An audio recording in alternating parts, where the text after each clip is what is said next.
Hello student, welcome in today's video. In last video we have taught about the granulocytes of WBCs, that white blood corpuscles. They are broadly divided into two types, granulocytes and agranulocytes. Some WBCs, they are having secretory granules in their cytoplasm, and some WBCs, they do not having the secretory granules in their cytoplasm. And the WBCs which having granules in their cytoplasm, they are called as granulocytes, and the WBCs which do not having the secretory granules in their cytoplasm, they are called as non-granulocytes or agranulocytes. Granulocytes are neutrophils, basophils and acidophils or eosinophils. That they are the major contribution of the WBCs. Today we are going to learn about the white blood corpuscles, but in that agranulocytes or non-granulocytes are today's topic. That agranulocytes are again the type of WBCs but without secretory granules. What are the secretory granules? You know the vesicles from the endoplasmic reticulum and the Golgi complex. They are the rounded bodies, spherical bodies which contain the secretory enzymes in their structure. Endoplasmic reticulum having the cisternae, lamellis, the tube-like structure, they are called as cisternae. Endoplasmic reticulum मध्ये मध्यभागी tube-like structure असतात आणि बाजूला rounded bodies असतात. किंवा आपण Golgi complex मध्येही बघतो, ज्या एंडोप्लाझ्मिक रेटिक्युलम पासून गॉल्गी कॉम्प्लेक्स तयार होतात. गॉल्गी कॉम्प्लेक्स पासून लायसोसोम्स तयार होतात. आणि या तिन्ही स्ट्रक्चरमध्ये, तिन्ही सेल ऑर्गॅनल्समध्ये एक गोष्ट कॉमन आहे, they are having the vesicles, rounded body, ज्यांच्यामध्ये काय भरलेले आहेत, एन्झाईम्स भरलेले आहेत. They R nothing but the type of protein. WBCs which are having the secretory granules with the enzymes, they are called as granulocytes, which are of three types, that is the neutrophil, basophil and the acidophil.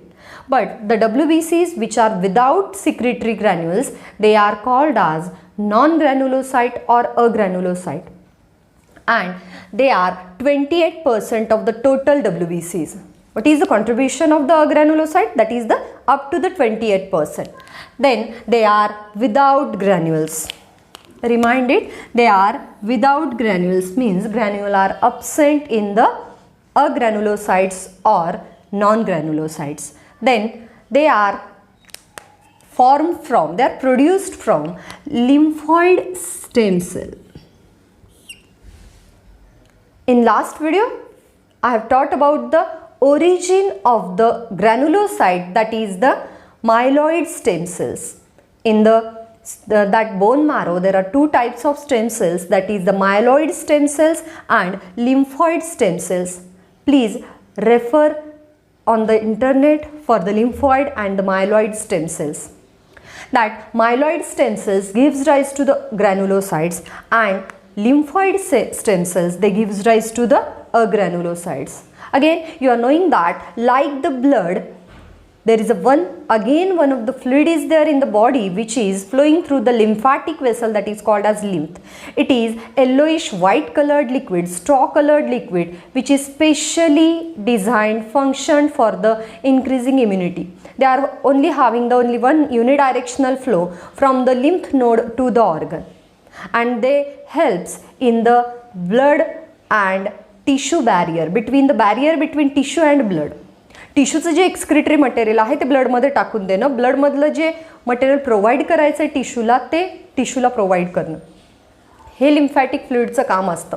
तर तसंच lymphoid nodes किंवा lymph node आपण म्हणू, जिथे lymph तयार होतात, ज्या लिम्फला जन्म देणाऱ्या स्टेम सेल्स आहेत, त्यांच्यापासूनच निर्मिती होते कुणाची? अग्रॅन्युलोसाइट्सची. The WBCs which are called as agranulocytes, they are originated, they are produced from which stem cell? Lymphoid stem cells. What do you mean by stem cells? The cells which are gives any type of cell on development. ज्याची वाढ झाली, विकास झाल्यानंतर त्या कुठल्याही पेशीला जन्म देऊ शकतात, कुठल्याही पेशीमध्ये कन्वर्ट होऊ शकतात. That is called as a stem cells which is present in a bone marrow, which is a spongy connective tissue on the taking LS or TS. जर LS किंवा TS घेतला बोनचा, तर आपल्याला जो स्पॉन्जी लिक्विड कनेक्टिव्ह टिश्यू दिसतो, that is called as a bone marrow. And from the bone marrow, lymphoid stem cells gives rise to the agranulocytes. You are knowing that specially granulocytes that do not divide once they are produced. एकदा का तयार झाले की ते पुन्हा त्यांचं division होत नाही. But agranulocytes they are divides by the mitosis. How they are originated? They are originated by the lymphoid stem cells and they divide by the mitosis, means division of a granulocyte takes place. You are knowing about the two types of lymphocytes, that is the monocytes and agranulocytes चे दोन type पडतात, monocyte आणि lymphocyte, जे महत्त्वाचे इम्युनिटीमध्ये function करतात. त्यामुळे त्यांचं division गरजेचंच आहे, त्यांचं नंबर वाढणं गरजेचं आहे, नाहीतर आपलं शरीर खूप डिसीजमधून काय करेल, सफर करेल.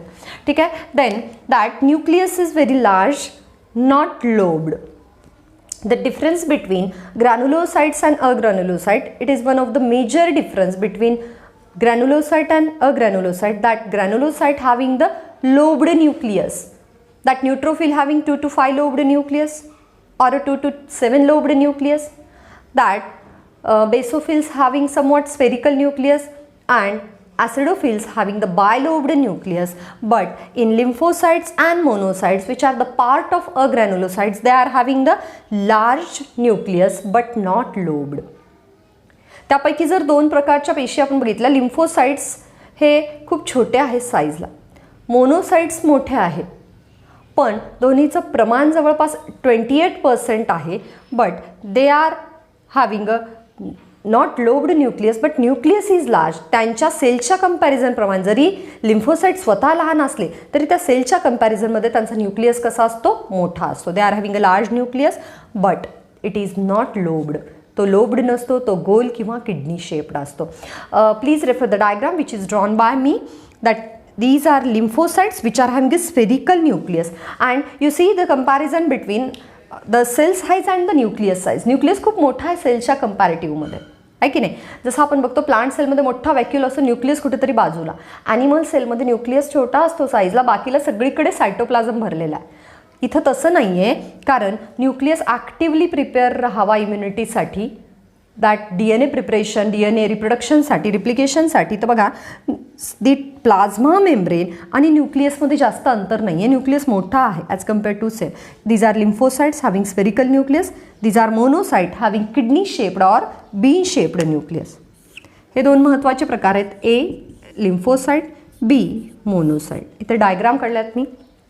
That for the preparation of all these WBCs, make a flow chart. WBCs or leukocytes, then granulocytes, agranulocyte. Make a tree diagram or a flow chart.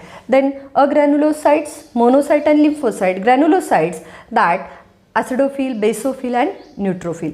अशा 5 ग्रॅन्युलोसाइट्सचं काय करायचं आहे, ट्री डायग्राम काढायची आणि त्याच्याखाली त्याचे diagram percentage function, diagram percentage function, जेणेकरून तुम्हाला ते काय होईल, सोपं जाईल बाहेर करायला, लर्न करायला.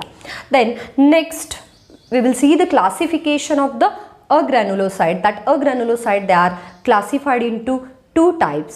They are contributing 28% to the total WBCs, but major contribution in agranulocyte gives by the lymphocytes, that is 25 to 30% काय असतं, आपण बघितलंय 70 ते 72% कोण असतात, ग्रॅन्युलोसाइट्स असतात. मग उरले किती, 70% 30%, 30पैकी 25% कोण असते, लिम्फोसाइट्स असतात. And the second type is monocytes, that is up to the 5%. 5%, 3 ते 5% हे काय असतात, मोनोसाइट्स असतात. Then we are having the description about the lymphocytes. The name indicate lymphocytes. It is the same as function to the somewhat lymph, and they are the major immunity cells of the body, or they are the major fighter cells of the WBCs. आपण असं म्हणू शकतो की WBCचं सगळं function हे त्यांच्या लिम्फोसाइटमुळे आपल्याला कळतं. बाकीच्या सगळ्यांचं कॉन्ट्रीब्युशन आहे, पण मेजर कॉन्ट्रीब्युशन बघा, they are the smallest cells. WBCs they are the smallest granulocyte. Size कशी आहे, लहान आहे. न्यूक्लियस मोठा आहे त्या सेलच्या कंपॅरिझनमध्ये, बट सेलची साईज कशी आहे, लहान आहे.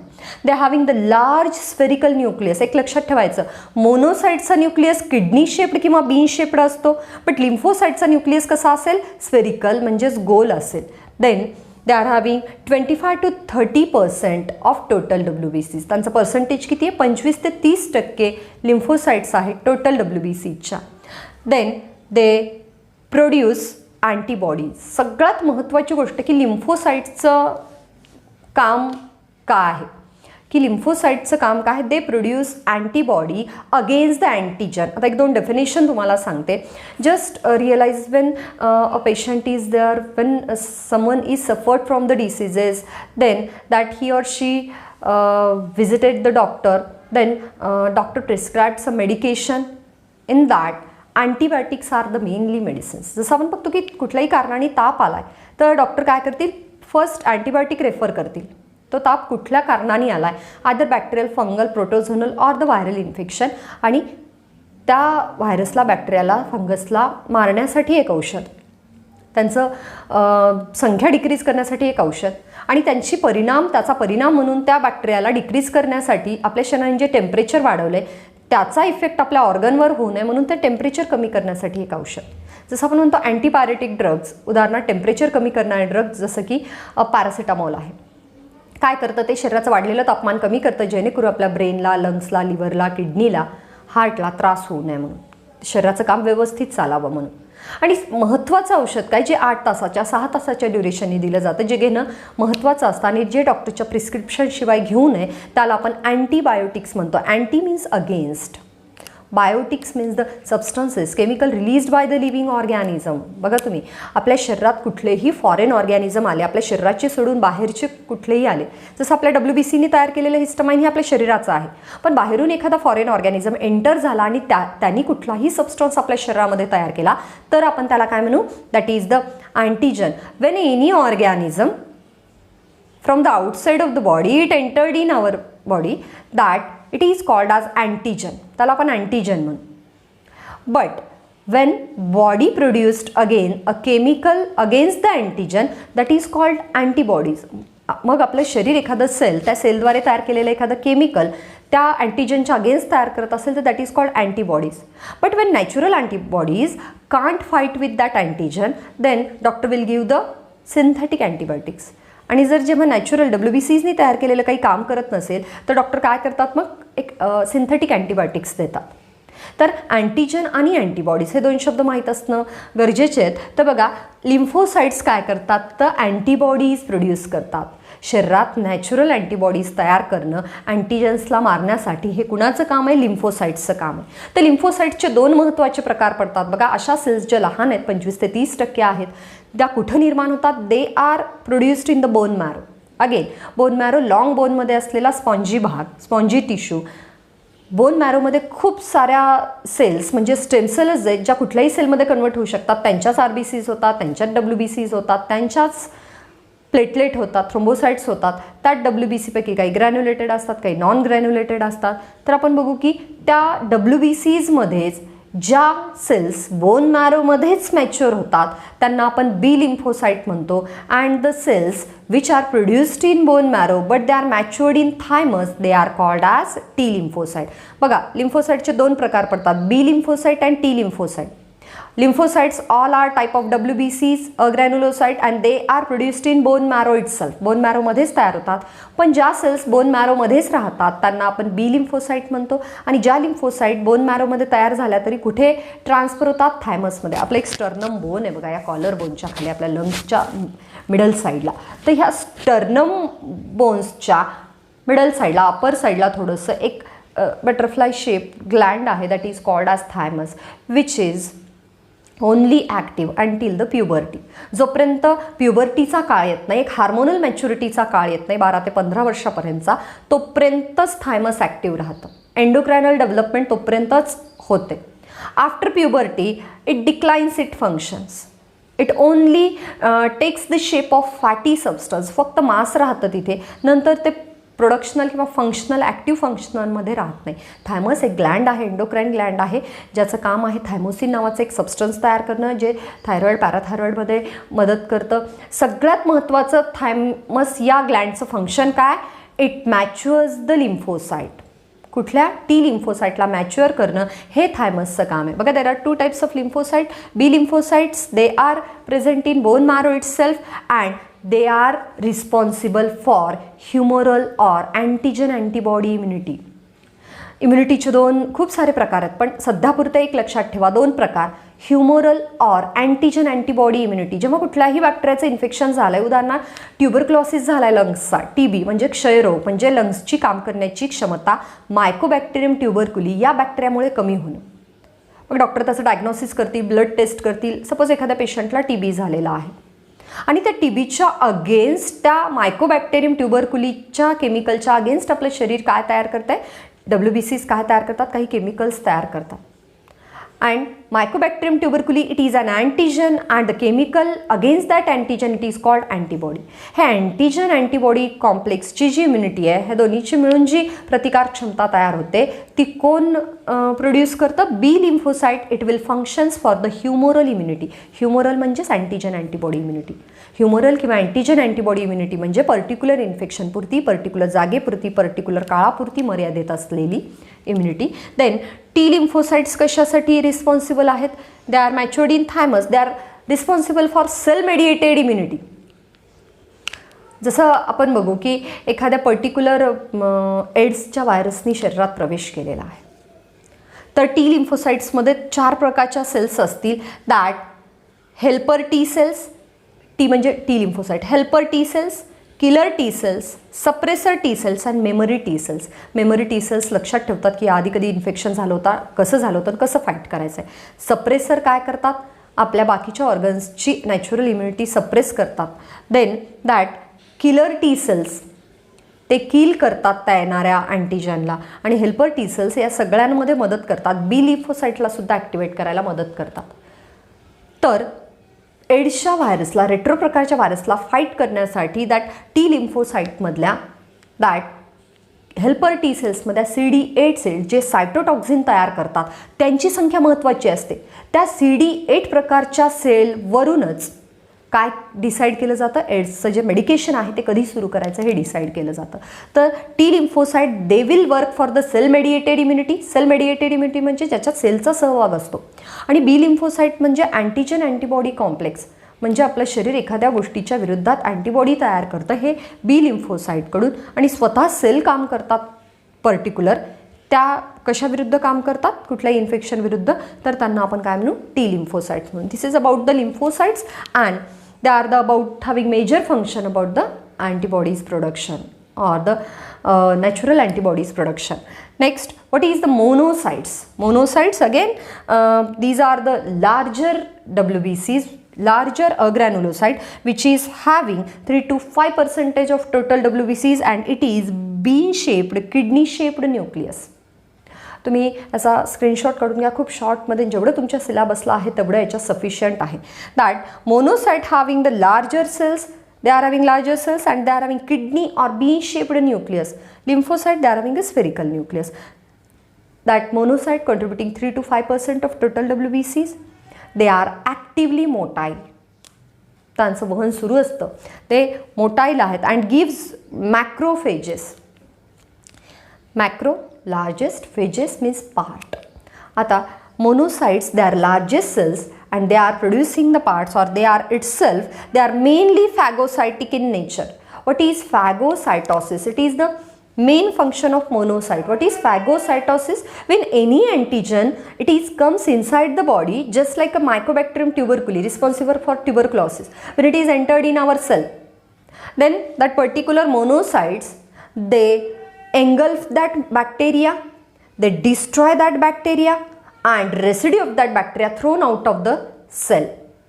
म्हणजेच त्या बॅक्टेरियाला गिळंकृत करणं, मारणं, त्याला नष्ट करणं हे कुणाचं काम आहे, मोनोसाइट्सचं काम आहे. That is called phagocytosis. Phagein means to eat, cytosis म्हणजे सेलच्या आत घेऊन खाणं, त्याला आपण म्हणू एंडोफॅगोसायटॉसिस. फॅगोसायटॉसिस म्हणजे सेलच्या आत घेऊन मारणं, खाणं आणि त्याला नष्ट करणं. That is therefore the monocytes are phagocytic in nature. आपण काल बघितलं that neutrophil and acidophil they are phagocytic in nature, basophils are non phagocytic. In that same way lymphocytes are non phagocytic, त्या खात नाहीत बॅक्टेरियाला पण ते मारतात वेगळ्या तऱ्हेने. But monocytes they are phagocytic in nature and responsible for destroying the bacteria or infective antigens. कुठलंही जे अँटीजन आपल्या शरीरात येतं आहे, मग ते एखादं बॅक्टेरिया असो, फंजाय असो, प्रोटोझोन असो, प्रोटिस्ट असो, मे बी व्हायरस असो, किंवा त्यांनी तयार केलेलं एखादं केमिकल असो, त्याला नष्ट करणं हे कुणाचं काम आहे? मोनोसाइट्सचं काम आहे.